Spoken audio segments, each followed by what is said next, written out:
Perkenalkan, nama saya Muhammad Abdullahi dari kelas 1A. Saya mau menjelaskan tentang pengertian APD. Pengertian APD adalah alat pelindung diri atau alat yang digunakan untuk melindungi diri dari bahaya dan resiko kecelakaan kerja. APD dapat berupa sarung tangan, kacamata, helm, sepatu keselamatan, penyumbat telinga, respirator, rompi, baju terusan, atau pakaian pelindung seluruh tubuh. APD memiliki beberapa fungsi, diantaranya 1. Mengisolasi sebagian atau seluruh tubuh dari potensi bahaya di tempat kerja. 2. Mencegah dan mengurangi resiko terjadinya kecelakaan kerja.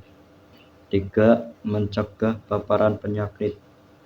APD yang digunakan harus sesuai dengan jenis pekerjaan dan pas serta nyaman. Jika APD tidak pas, dapat menjadi pembeda antara alat yang terlindungi dengan aman atau alat yang terpapar bahaya. Macam-macam APD. Pelindung kepala adalah perlengkapan yang berfungsi untuk melindungi kepala dari cedera, benturan, atau pukulan. Pelindung mata dan muka. Alat yang berfungsi untuk melindungi organ mata dan muka dari berbagai bahaya. Pelindung telinga adalah earplug atau penutup telinga. Kedua alat ini berfungsi untuk melindungi telinga dari kebisingan atau tekanan akibat dentuman keras. Pelindung pernapasan adalah alat pelindung diri yang berfungsi untuk melindungi organ pernapasan dari zat berbahaya di udara. Pelindung tangan, alat yang berfungsi melindungi tangan dari jari-jari berbagai resiko. Pelindung kaki adalah sepatu yang berfungsi untuk melindungi kaki dari berbagai resiko. Pakaian pelindung adalah pakaian yang digunakan untuk melindungi tubuh dari bahaya saat bekerja. Alat pelindung kepala. APD kepala biasanya terbuat dari bahan tahan lama yang dapat menahan benturan dan menyerap guncangan. Desain dan konstruksinya dapat bervariasi tergantung pada sifat bahaya yang terlibat dan industri tertentu. APD kepala berfungsi untuk melindungi kepala dari benturan, kejatuhan benda keras atau tajam, radiasi panas, percikan bahan kimia, api, mikroorganisme, suhu yang sedang ekstrim. Terus ada jenis-jenis alat pelindung kepala. Alat pelindung kepala adalah helm pengaman yang berfungsi untuk melindungi dari benturan, kejatuhan benda berat, dan sengatan matahari. Topi atau tudung kepala, alat pelindung kepala yang terbuat dari bahan aman seperti kulit, asbel, wol, dan katun. Terus ada alat pelindung mata dan muka.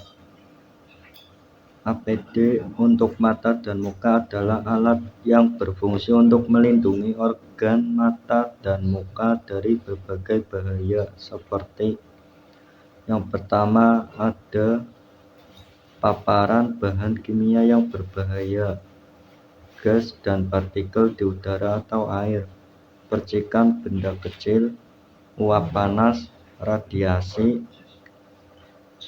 pancaran cahaya, benturan atau pukulan benda keras dan tajam.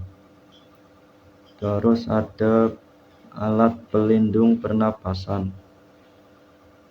Alat pelindung pernapasan adalah alat yang berfungsi untuk melindungi organ pernapasan dari zat berbahaya di udara.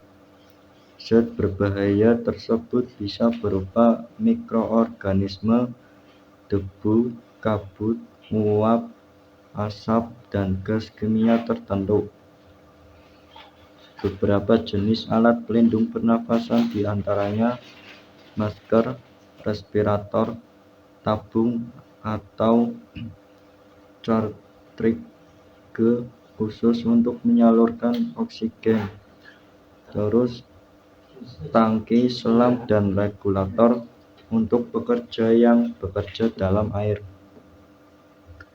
Terus ada alat pelindung tangan. Alat pelindung tangan atau sarung tangan adalah alat yang berfungsi melindungi tangan dan jari-jari dari berbagai resiko seperti api, suhu panas atau dingin, radiasi, arus listrik, bahan kimia, benturan atau pukulan, terus tergores benda tajam, dan infeksi. Terus di sebelah ada beberapa macam-macam sarung tangan. Terus ada alat pelindung kaki. Alat pelindung kaki adalah alat kesehatan yang berfungsi untuk melindungi kaki dari berbagai ancaman seperti tertimpa atau berbenturan dengan benda berat, tertusuk benda tajam, terkena cairan panas atau dingin, terus terkena bahan kimia berbahaya, dan tergelincir. Beberapa jenis alat pelindung kaki yang dapat digunakan adalah sepatu bot yang memberikan perlindungan kedap air untuk kaki, tungkai, dan tubuh bagian bawah. Yang kedua, safety shoes yang berfungsi melindungi kaki dari ancaman anti-slip, anti-listrik, dan paparan bahan kimia yang berbahaya. Terus ada pakaian pelindung. Pakaian pelindung adalah pakaian yang digunakan untuk melindungi tubuh dari bahaya saat bekerja. Pakaian pelindung APD dapat berupa rompi, jaket, apron, atau baju airpack. Pakaian pelindung APD berfungsi untuk melindungi tubuh dari berbagai bahaya seperti panas atau dingin yang ekstrim. 2. Api. Ketiga, percikan bahan kimia berbahaya. Keempat, cairan. Kelima, logam panas. Keenam, uap panas. 7, radiasi. Dan kedelapan, patogen. Terus ada APD menurut undang-undang.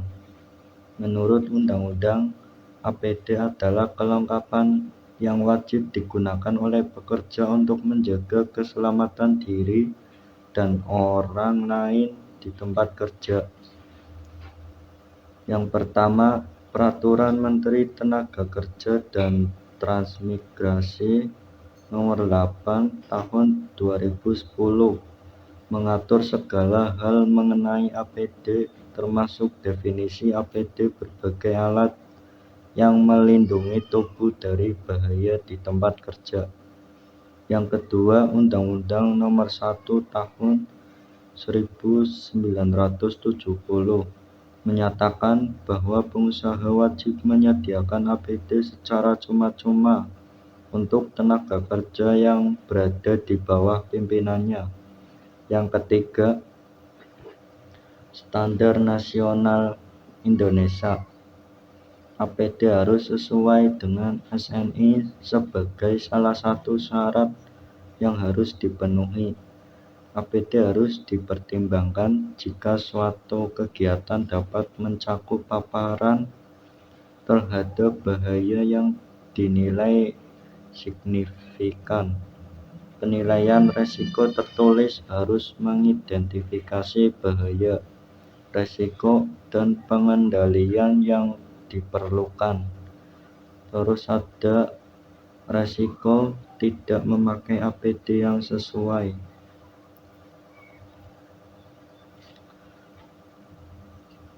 Tidak menggunakan alat pelindung diri dapat berakibat pada kecelakaan kerja, terpapar penyakit atau bahan kimia berbahaya.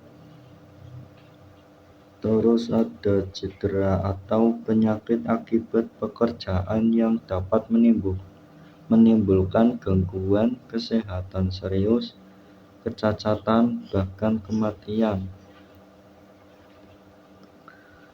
Beberapa potensi bahaya yang bisa dikendalikan dengan APD adalah faktor manusia, seperti kelalaian, kurangnya pelatihan, kondisi fisik yang tidak fit, atau kondisi mental yang sedang tidak baik. Faktor lingkungan seperti permukaan tempat kerja yang licin, suhu ruangan yang tidak tepat, atau pencahayaan yang buruk. Yang ketiga, faktor peralatan seperti peralatan yang tidak aman, tidak terawat, atau tidak sesuai standar keselamatan. Yang keempat, faktor manajemen seperti tidak memperhatikan K3, tidak adanya pembagian tanggung jawab K3, atau penerapan peraturan yang tidak tegas. Yang kelima, faktor alam seperti gempa bumi, banjir, atau puting beliung. Terus ada faktor manusia. Yang pertama, suka ambil jalan pintas. Manusia memang terkadang suka cari cara mudah, sehingga kemudian mengambil jalan pintas saat melakukan sebuah pekerjaan. 2. Terlalu percaya diri.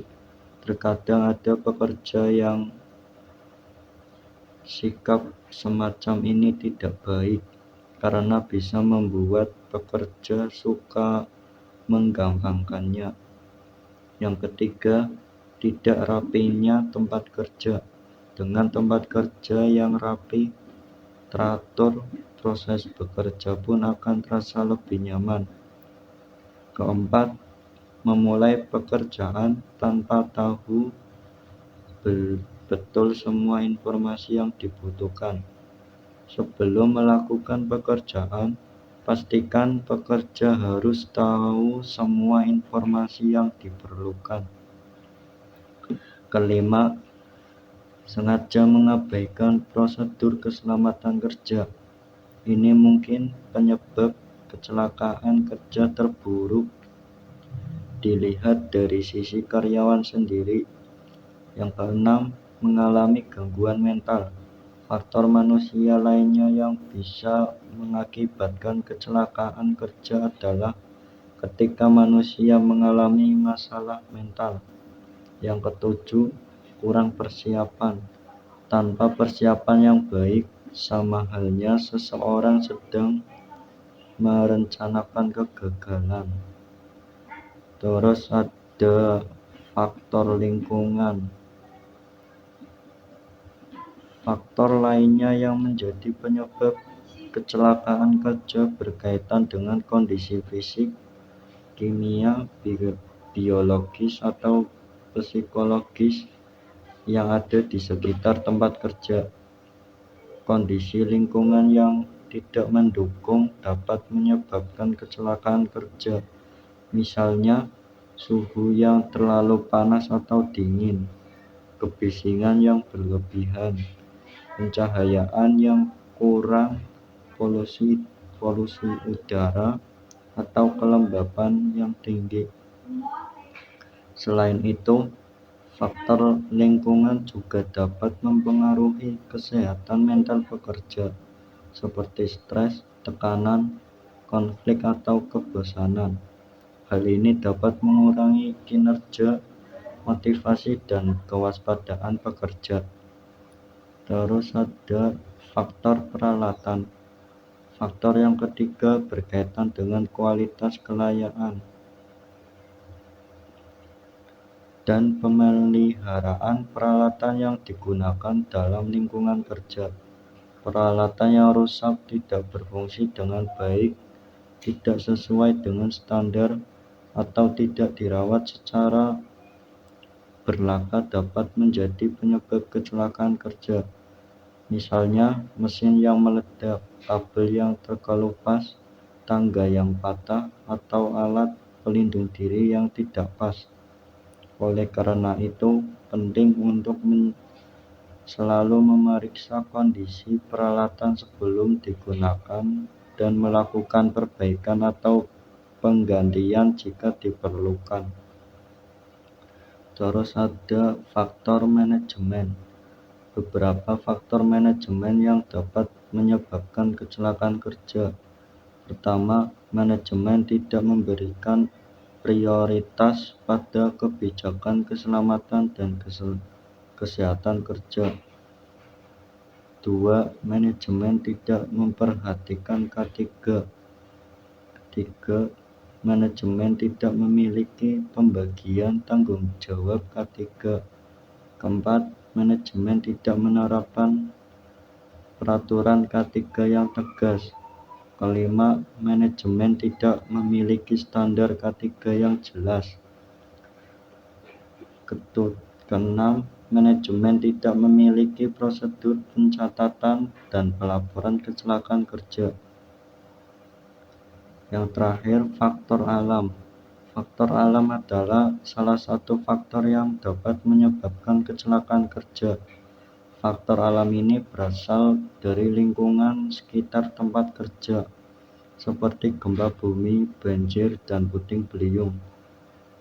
Faktor alam merupakan faktor yang sulit diprediksi dan akibatnya bisa fatal, seperti kerugian materi dan korban jiwa. Untuk minimalisir resiko, perusahaan dapat membangun bangunan yang kokoh agar tidak mudah roboh, memilih lokasi kerja yang jauh dari area yang sering terjadi bencana alam, terus memiliki sumber daya yang memahami faktor-faktor penyebab kecelakaan kerja. Sekian dari saya, terima kasih.